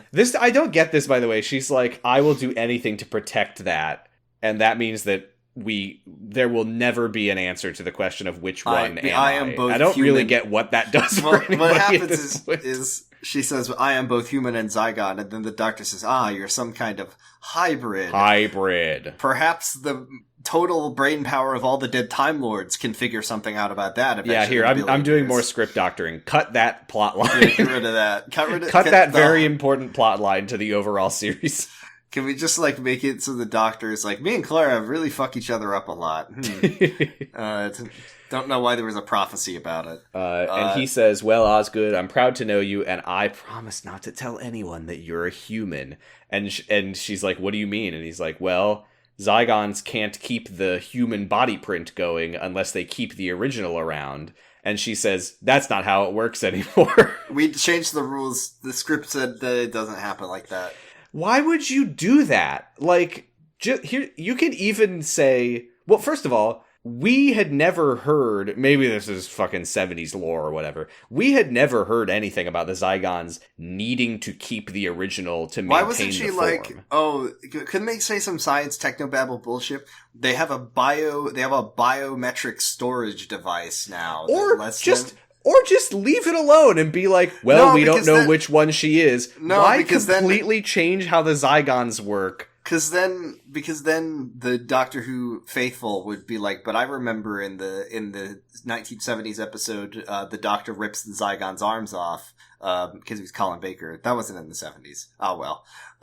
They would be like, I remember that the Zygons could only hold their shape for 2 hours unless they kept the human alive. But now they have a biometric storage chip that allows them to keep their forms indefinitely. And removes their ability to have memories of the people whose forms they're taking. It's sort of a trade-off, yeah. They do become strange Twin Peaks people, but they can be British forever. Yeah, they also, when they talk to you, they go, everything is fine. But sometimes they don't remember when your birthday is. I would not want to be friends with a Zygon because they could never remember my birthday. Clara and Jack enter the Smucker's cave, and it's glowing red. It's full of pods. There's a quick cutaway to the Doctor interrogating the captured Zygon, and it says they want the world. And the pod cave fills up with unit soldiers, and Clara says, "Hup." And Clara says it looks like most of London at this point has been put in pods. I don't know about that. It looks like maybe 15 people, Clara, but okay. But she says, we need to destroy the pods before the Zygons hatch. And she grabs a gun. A gun! She's locked and loaded! And she's like, hell yeah. And Jack is like, whoa, we don't know what we're dealing with yet. And she pushes aside some smuts on one of the pods. It's Clara and it's in the her pod. own face. And then she's like, wait, but why would the She Zygon... being Jack. Yeah. Jack's like, wait, but why would the Zygon be in the pod? That doesn't make any... Oh, no! Wait a minute, these must be the human originals. And then Clara smirks like Arya Stark. And Jack is like, who? Everyone get out of here! And Clara gives the order to the Zygons that ambush them and says, kill them, and they are all killed. And then we get a flashback, and this is some fucking David Cage, Heavy Rain type shit, where it's like, remember the scene you saw earlier? That's not actually what actually happened. We lied. What happens is that Clara gets zapped, but not for some reason. For some reason, now here's my question, Sam, and I'm very confused about this, is that not 5 seconds ago did we learn that the Zygons don't need the body? So why did they set their force laser to stun for this one time, for the only time in the episode that they did this? And because then they Clara put her has in a to pod? die 2 episodes from now. Right. Why did... there is no reason that they're holding these people in pods unless there's some unexplained Zygon plan. This is the first of a 2-parter. Maybe we'll find out that there is a reason. But if they're going to tell us it's so weird because they're like, they change the way that the Zygons work, and then they seemingly change it back? Mid-episode but maybe this is the older but still radical faction of Zygons who don't have the biometric storage chip that I invented. Know. But yeah, I think it speaks volumes that I saw Clara shrug and walk out the door when she saw a screaming child. And like, I was just that like, just seems like something Clara would do. Clara. Right. That's our girl. But it turns out that that's not actually what happened. The mom said everything's fine, and then a Zygon walked out and zapped Clara. Yeah, like Here's you said, question. With its tentacles set to stun. Here's a question, and this is one of those things, and this is like a fun theme about Doctor Who, is that every time we say a question or are confused by something, inevitably somebody, probably Ironicus, will explain to us why we're wrong, and here's something that happened in the 1975 episode, The Curse of the Zygon Blood, that explains everything that we were confused about. That like a good episode. Or like 2 episodes prior in the episode Zygon, where our episode goes up and then there's a wall of spoiler tags of people making fun of us, and we have no idea. Everything is explained. Why? Here's my question though. Why did this Zygon was born with the creativity gene, and she's like, I'm Bonnie, actually. Yeah, that is so weird. Again, they just keep changing the rules of how the Zygons act. Yeah, she walks in after Clara gets zapped with a stun beam, which we've also never seen. And it says, hello, Clara. And it looks like Clara, because it turns out the Clara that we've spent most of this episode with is actually a Zygon in her form. But her name is Bonnie. It says, hello, Clara, my name is Bonnie. Is that just to, like, help the viewer not be confused by the fact that there's a second Clara? Is it to set us up in the next episode when there's normal Clara and then there's evil Clara who's Bonnie? I guess, but there's no precedent for Zygons having names that they make up. I mean, why wouldn't she just be like, hello, Clara, I'm Clara. I'm you. I'm me. I'm Lady Or me. Like, there's a new Clara in There's town. a new She puts on the cowboy hat. I'm American Clara. There's a new Clara in town, you hear? Anyway, the captured Zygon on the plane says that we want a home where we can live as ourselves without having to lie about who we are. And the doctor says, well, you can't have the UK. And the Zygon says, too late. We've already invaded over the past year, and we're fucking ready to go. So at this point, a third of the population of the UK actually is Zygons now. I need an episode. I need to see, like, give me a scene at some point where Clara is, like, going about her day-to-day life in this Lynchian hellscape that I've decided that it is, where, like, she goes to her work and they're like, hello, Clara. Right, like, apparently 1/3 of the population of the UK now talks like this. We're always dragging our friends into elevators and not coming out the other side. Welcome to Pret a Manger. What can I get for you today? What would you like to manger today? Just stealing jokes from comedians, from James A. Caster. Hello, everyone. I'm James A. Caster, and I'm here to do some comedy for you. Welcome to Taskmaster. I am little Alex Horn. Alex doesn't say welcome to Taskmaster. It's Greg who welcomes you to Taskmaster. No, but it's Zygon. Oh, that's what the Zygon inversion is. Yeah. I can't wait to find... I have a theory that the Zygon inversion is where they do the memory trick again, but on the whole world, and for the rest of Doctor Who, we'll just never know who is or isn't a Zygon. Every Zygon is going to be trapped in every mirror. Jordan, I... think, I've talked about this before. The fact that, like, over the course of Doctor Who, we just have more and more things where normal civilians are like, remember that giant Cyberman? Yeah. I mean, that was the thing I really liked about the Davies era, that the Moffat said, I don't like it, but then I literally, now it's like, how the fuck are we gonna get ourselves out of this one, Scoob? I think it's so great. The monks, there's gonna be a scene in The Lie of the Land that we already saw, where it's like, remember when the monks broke us out of the pods? Like, do you think that people, like, go up to each other and, like, hey, were you in a pod? And they're like, no, I wasn't in a pod. Didn't and get they're like, oh, okay. I had a pod story, but... This reminds me of, like, I hate the MCU so much, because I was like, oh, Spider-Man, I like Spider-Man, I'll go see Spider-Man, the second Spider-Man movie. And then I went, and they were like, did you get snapped? Did you age 10 years? Because he aged 10 years, because he was one of the half of the entire world that got snapped. Great. What the fuck? I just want to see Spider-Man slinging around. But then, bad. This is like normal Doctor Who is like, did Thanos get you? Did you get put in the pods? Did you get turned into a ghost? Did you get turned into a ghoul? I hope you've seen Spider-Verse. Have you seen Spider-Verse? Oh, yeah, it's a great movie. I like them both quite a lot. I haven't seen the second one. I got it. It's pretty good. Pretty good anyway, movie. Spider-Man is still good. sometimes when it's not in the MCU. I haven't seen any of the Spider-Man in the MCU, but I'd be surprised if it's good. I think the villain of the new Spider-Man movies is either a Tumblr sexy man, or he's like missed just by an inch being a Tumblr sexy man. Can I say, I was about to say, oh, is it the guy from Gravity Falls? What I wanted to say was, oh, is it Bill Cipher? Yeah. But what I was about to say, and I stopped myself, was, oh, is it Bill Condom? It's like a Mad Magazine type joke about Bill Clinton. Something's wrong with me. I gotta go to sleep. Something's wrong with it. This guy's humor. You talk to Sam, you're like, something's wrong with this guy. You know, this guy's brain. This guy's brain isn't right. This guy's a little bit twisted, a little bit fucked up. But I'm here for it. So we're back with our. So Kate is at the police station, and the cop walks in. I think we're about to get this reveal. Whatever. Was it obvious to you the entire fucking episode that the police officer is a Zygon? No, because I don't view police officers as human. Well, then it should have been very obvious. Yeah. Here's what I'll say. I thought Jack would turn out to be a Zygon and that Clara would get captured. They did get me with the twist that Clara was a Zygon the whole time.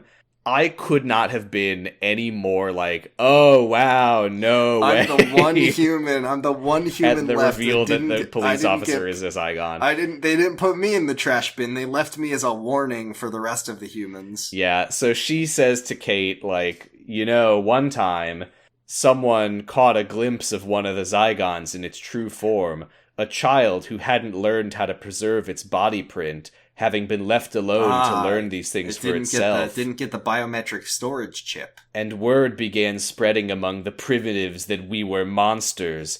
And Kate's like, we? And I'm like, hold on, Kate. Wait, that was where you... You're a Zygon? That was where this story became suspicious. Not when she said body print.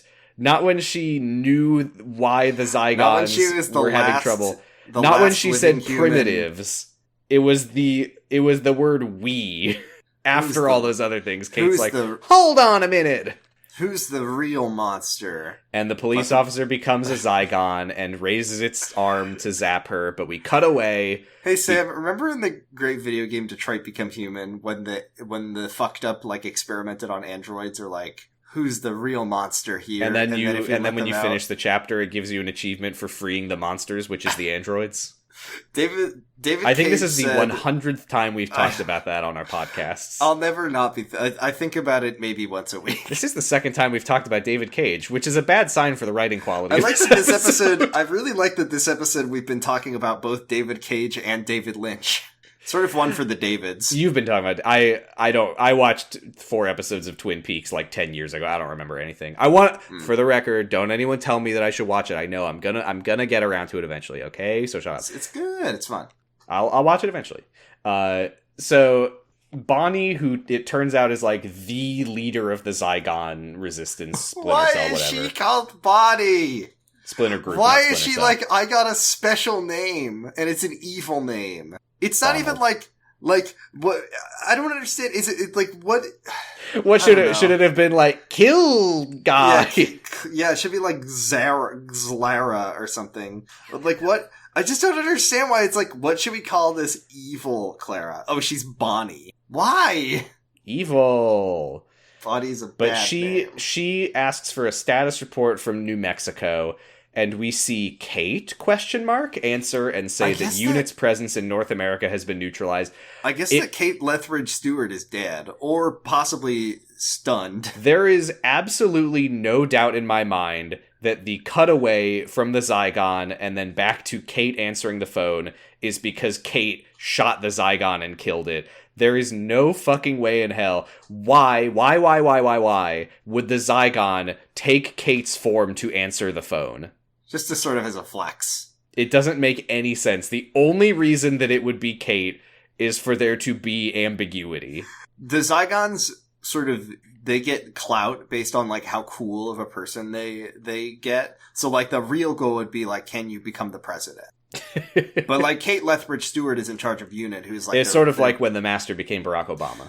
It was sort of like when the Master became every human, but especially Barack Obama. In the hit episode Hungry Hungry Hamburger Part 1.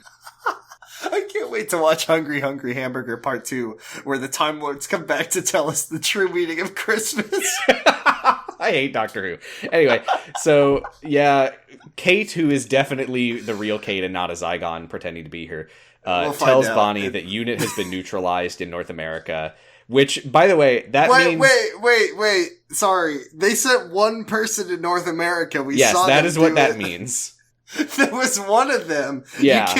You cannot refer to Kate Lethbridge Stewart as the UNIT presence in North America. It's like if I did my laundry and I said, I did all my laundry in the whole world. North America's laundry has been neutralized. North America's mushroom risotto, the cat, has been fed. Please clap. All dishes washed. So Bonnie goes into the UNIT armory and grabs a briefcase, and she reports into the computer to the other Zygons that the UK presence of UNIT has been completely neutralized, which I think is news to us. Yeah. That's also funny, but also we learned that UNIT has like 30 guys, and they left like 20 of them in the UK, 10 of them went to get killed in Turkmenistan or whatever it was called, and one of them was a very conscientious drug operator. I think it was Tajikistan. Turwilijistan. What the fuck was it called? Turkmenistan. Turmezistan. Trenzalorstan. Trent Reznorstan. Which is my Tumblr URL.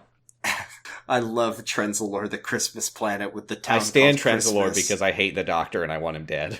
In this house, we stand for the Trenzalore and we kneel for the Christmas cross. Anyway, so she looks at a, like, radar thing showing the Doctor's plane flying into the UK. God, I forgot this is how this episode ends. We're back on she's like, UNIT presence has been neutralized in the UK, more or less. And then she teleports to a field. I actually was so confused because it was such a jarring cut to her, like, just standing on a cliff somewhere that I was like, wait, is that Claire? She's, like, standing next to a motorcycle, which Claire... That's how you can show... Yes. We have seen her ride a motorcycle. I know we've seen the Doctor ride a motorcycle. That's a character trait. She rides a motorcycle. But she calls the Doctor, and while the phone is ringing, the Zygon tells him, "This plane will not land, Doctor." And this is a This is a classic era cliffhanger to me. It is. This is, I think, the funniest shot in the episode, as Bonnie... The Doctor answers, and Bonnie is like, here, let me put you on speaker. And she sets the phone down and opens up the case and pulls out a rocket launcher. She pulls out like a javelin rocket launcher, like from Call of Duty. And then the Doctor's like, hey, Clara, what's going on? And she's like, Clara is dead. I am Bonnie. and then as the cliffhanger is, just to put the stakes out there, the cliffhanger is a rocket flying towards the Doctor's Air Force One, and then it says to be continued. This is some classic Doctor Who shit. The next episode is going to start with the rocket just like falling out of the air for no reason. It's going to be a Marvin the Martian weapon, and like a little flag comes out that says bang. It just misses, and he says, okay, good thing it missed. Let's land the plane. What did you think of this episode? No. It was bonked, it was cranked, it was pilled, it was locked and loaded. It was a bad episode. I did not care for it. I would give it, I'm gonna give it a D+. Wow, okay.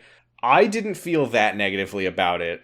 I mean, I said this last week, one of the biggest crimes that Doctor Who can commit is being dull. And this episode was not dull. This episode was absolutely fucking wacky. It wasn't good. Nothing about it really, like, worked or made sense, but it was a wild ride, which I do appreciate. The incompetence of UNIT really infuriated me, and I feel like the episode could have been, like, the plot could have been exactly the same without UNIT being incredibly stupid. I think that they could have executed the Clara twist a little better without having to lie to us about that scene. I'll upgrade this episode to a C+ when the wall of spoilered text explains just how wrong I am about Zygon lore.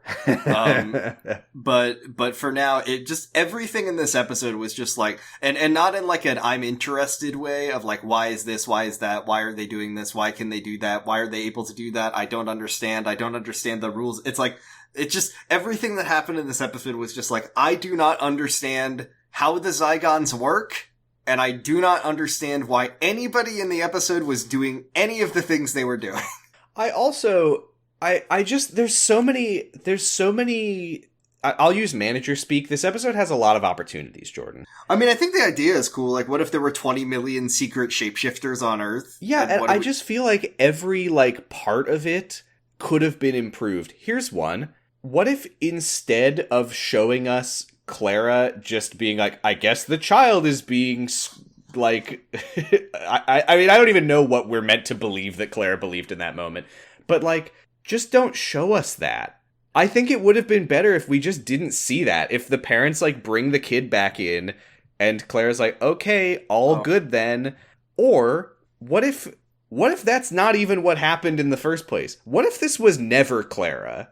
I think that could have worked. That was another thing I was thinking about, is Clara's just, like, suspiciously absent for the beginning of the episode, and we're just supposed to believe that she was, like, at work or whatever, while the doctor was calling her 127 times. Yeah, like, I think that would have been a cooler reveal. Like, and that way you could have taken out the, like, lie, twist, heavy rain style, and just be like, that was never Clara. That's why she was totally cool with the child screaming. That was a Zygon the whole time. Wild. There was a lot of dumb shit about this episode. Yeah, I really do feel like this episode could have been a lot better if you just changed, like, one thing about literally every scene in the episode. But, again, I wasn't bored. For me, it's a B-. I know what the fuck? I know that's generous, but I had fun, and that counts for a lot for me. I'm gonna look back at our ratings, and you're gonna have given, like, the Doctor Dances, like, a B or something. I believe I gave it an A-. I don't believe you. You're gonna come back to this one. And if I do, then it happens. You like this episode more than you liked Robot of Sherwood, your favorite episode of Doctor Who? I think I gave that a B+ when I rewatched it. I can't believe you. Whatever. This might be our biggest discrepancy ever. That's totally fine. That's fine. You're allowed to. I just think you're cranked and bonked, and I think maybe you might be a Zygon. Are you a Zygon? Sam, what's my birthday? Well, you'll have to ask it a question that the real Sam would know the answer to. Yeah, exactly. I was gonna say, I don't know if you know it. What's the name of my favorite, color? I don't know if I know your favorite color. I don't know if I know my favorite color. Don't try to make me look like a bad brother when you don't even know these answers. You don't even know your own birthday, bitch. Tell me now the name of your dad. Okay. What does our dad say when he hangs up on the phone? Bye. Okay. That's fine. You might just listen to our podcast. You might just know that independently. Sam, do we have any awards to give out? I feel like everybody has Fucker's Folly. Clara definitely had Fucker's Folly. There was also, I didn't talk about it, the scene where we get the reveal that a Zygon zapped her. She watched so calmly when the Zygon walked in. She's just seen. Okay, let's go through the list and just make Leela sure. Cross, no. Nobody did epic killing. I mean, the Zygons got a lot of guys, but nobody was epic about it. Were there any 6 stunts? Any Danny Pink Award for 6 stunts? No. I'm prepared to give Clara the Medal of Mickey. I'm down. I think she got so owned, and it was really humiliating for her that I think all of the brave and fallen unit soldiers get beautiful gleaming medals of Mickey on every one of their coffins. Why did they do that? They also they got decorated, they got promoted with their deaths. They got the Fucker's Folly Award for going into the church. They got the Medal of Mickey when they got killed in the church. I think that nobody got the award for Sarah Jane Award for Companion Initiative. Yeah, I don't think I can really give Clara Fucker's Folly Award because it turned out it didn't happen like that. Yeah. She doesn't get a gold star. Fuck no.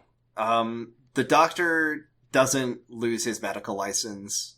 I think that's this was a weird episode for the Doctor. There was so much, like, screen time dedicated to other characters. That's why I'm saying this episode was too locked and loaded. I don't think the show should be locked and loaded. I don't know. I'm not against it. I think it did stuff that I liked when Praxius did it. I kind of do like it when it like splits attention in a bunch of different places. It just didn't do it very well. Neither did Praxius. When I said locked and loaded at the end, just now, I was like, oh, this is kind of like Praxius. But the thing about Praxius is that it was pretty interesting and good until they like reconvened and then they tried to figure out what the episode was about and then it became stupid. But I liked the initial setup mystery where... I might need to rewatch Praxius because I remember that I didn't like it in the end and I can't think of anything about it that I didn't like. Well, Ryan put birds in his backpack. So it was a great episode. Yeah, that was a backpack era classic. There were so many backpacks. Right, because it was the only episode where someone had a backpack. No, there were 2 episodes in a row where they had backpacks, because they also had backpacks in Ranskorav Kolos, which was a great episode. Those backpacks were so locked and loaded, dude. There were grenades in them. Well... Alright, well... Yeah, basically all the dead unit soldiers got Medals of Mickey and Fucker's Folly Award. What is the award called? It's the Ian Chesterton Memorial Award for Fucker's Folly, even though he didn't die. No, yeah. I will say in the last classic episode we watched, we started the episode with the companion saying, "I can't believe Ian, Anne, and Barbara are gone, and Susan. They're all gone." Oh yeah. Well, I'll talk about that. Yeah.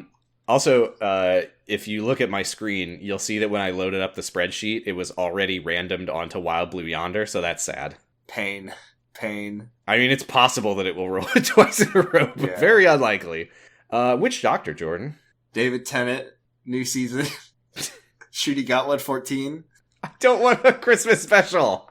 I want that Christmas special only because we can wait for that one, but I do want to roll the giggle because I want that to be how we find out what happens to Bill. Also, I just really want to watch the giggle. Sounds fun. I'm still in the mood for a Jodie episode. When was the last time was it Village of the Angels? Do you know what I just realized about, yes, it was Village of the Angels, which you didn't like, but I quite enjoyed. I thought it was a fun Weeping Angel episode. You know what I just realized is that in order for me, do you know how I can wish the new specials into existence is by playing Donna's Gambit again?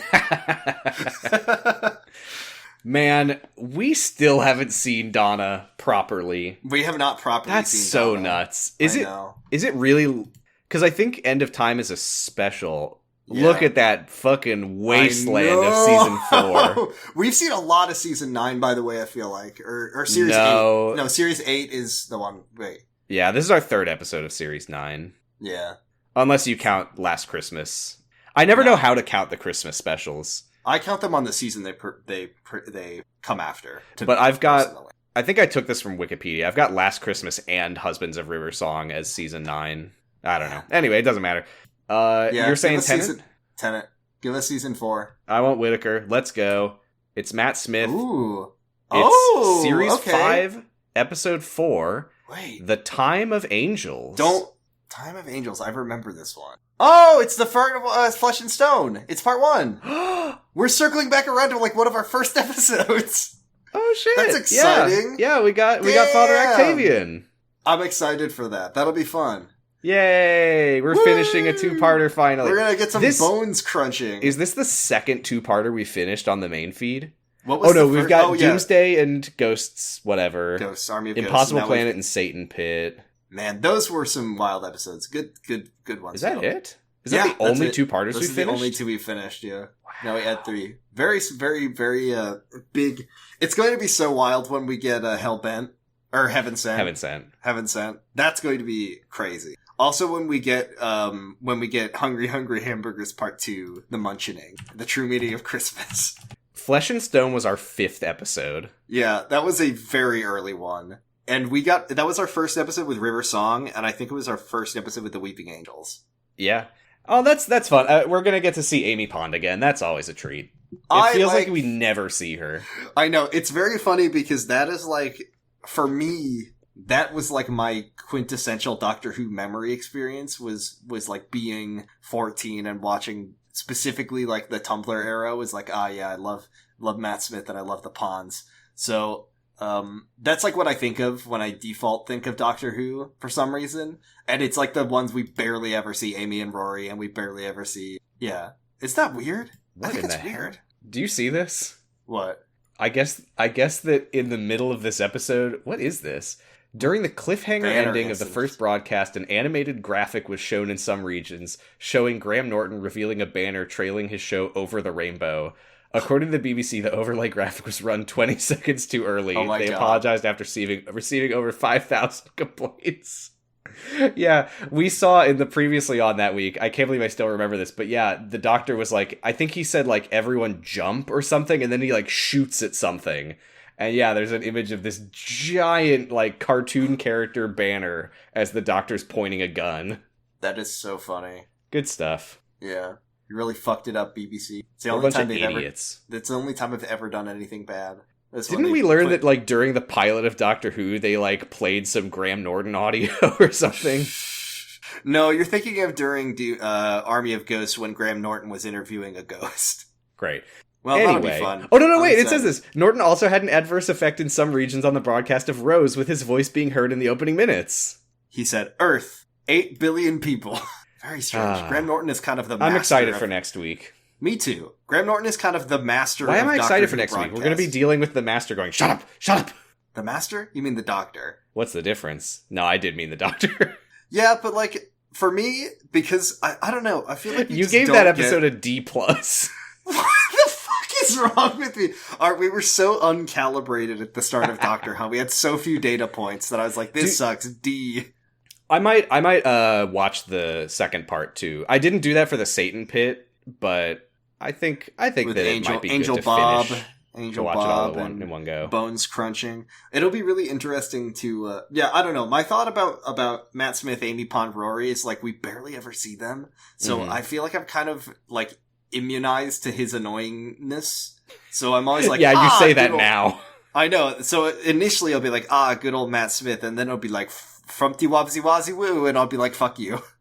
Die. Oh no. Why is Chuck Wendig the doctor? I know. I need a firmware update in the form of coffee, he says. I need a firmware update in the form of fish fingers and custard. You still don't know what that means. I can't wait for you to find out what that means. Jordan, we are on Patreon, just so you know, at patreon.com/pottingbros. Where $1 a month gets you a mildly special Discord role marking you as a friend of the show, and you get all of our bonus content. We have recorded our episode on the Time Meddler, parts 1 and 2. I'm kind of disappointed that we didn't get to finish that one, but I do need to say that it has the most iconic portcullis moment in Doctor Who history. The most iconic portcullis moment in British television until Taskmaster Series 16. I have turned around so heavily on William Hartnell era Doctor Who from watching Edge of Destruction. It is so funny watching those episodes. I love them. They're so old. Yeah, so they're so retro. By the time this goes up, that episode will have already gone up on our Patreon feed. But we're feed. watching, our next episode is it's a Fifth Doctor serial. Fifth Doctor one. Terminus, I believe it's called. With Tegan and Nissa? Nissa. That'll And Vizsla Turlow. And Vizsla Turlow! Dude, I love classic Doctor Who. I love to say we will be watching an episode with Vizsla Turlow. Do you think Vizsla Turlow's going to spend the whole episode in jail again? I think that they never let him out. One can only hope. That, of course, is referring to our episode on the King's Demons, which you should also enjoy, because we did too. That one is so fun. Once again, you don't have to, it's not about the money, it's about the content. But it is also about the money, because if we do get to $100 a month, we will watch the Doctor Who movie. We'll get to watch, what's his name? What's that guy's name? Paul McGann. And I believe that movie does end with him saying, I will go talk to the sisters of Ranskorav Kolos and turn into John Hurt. No. The sister of the Sisters of Karn. But I know for a fact that there's, because Doctor Who was the longest inactive, running Doctor. There's a lot of 8th Doctor content out there. Just none of it is filmed. Yeah. Anyway, $5 gets you a pretty special Discord role marking you as a companion of the show. You can get a shout out on the podcast, and you can send us a message that we'll read in one of our voices, which aren't funny. Just kidding. Haha, that's one of the ways that we're funny. $10. What? I said, haha, yar. Thank you. $10 gets you an incredibly special Discord role, marking you as an honorary member of House Me Souza. We will smirk as we shout you out and clap for you, and you can listen to the podcast live while we record it on Sunday evenings currently. Thank you to our $5 and $10 subscribers, Cassidy, JCH, Roy, Stephanie Boulding, Stephanie Karen, Violet Magician, and House Misuza, Destry Hawk, H. Cabe, and Sauceworks. Our $10 patron tier has evolved so dramatically over these past few months. Reminder that it used to just be you're an honorary member of House D'Souza and we'd clap like in the end of I mean, we didn't used to clap. The Dead. That was my great idea. And now it's like, now we're also Arya Stark, also Lady Me, also Lady Misuza. Was that your idea? I thought someone on the Discord recommended that. It's possible. I do love stealing people's great ideas. I can't find anything on Discord, so maybe it was your idea. If I'm wrong, tell whoever us came up with that, please confirm.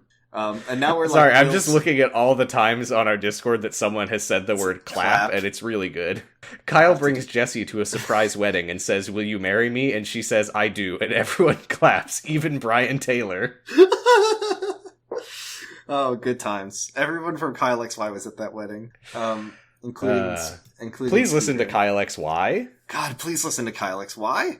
I cannot emphasize enough how delirious we were by the end of that podcast. Please listen to the old G fanfic season of Kyle XY if you want to hear us at our most, probably our most deranged.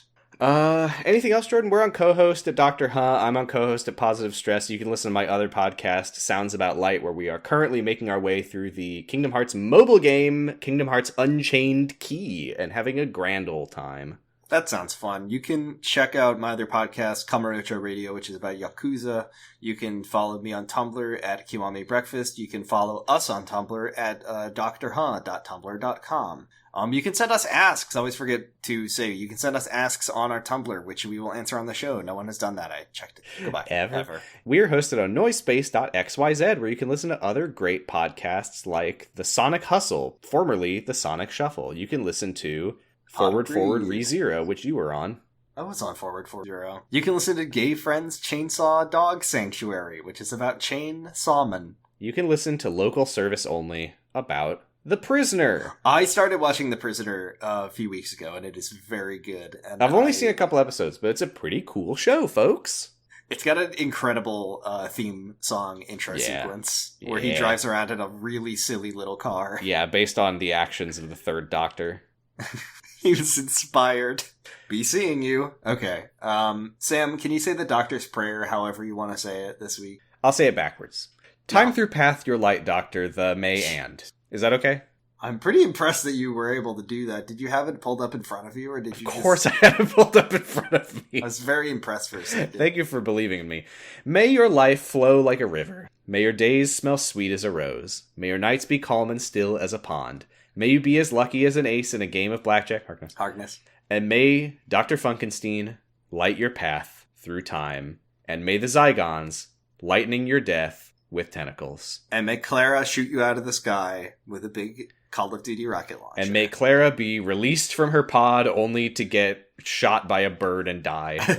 Watch out for birds. How many... Sorry, I know we're ending, but how many episodes were there between this and that? I'm so glad to be let out of 1, 2, 3, my... 4. She dies...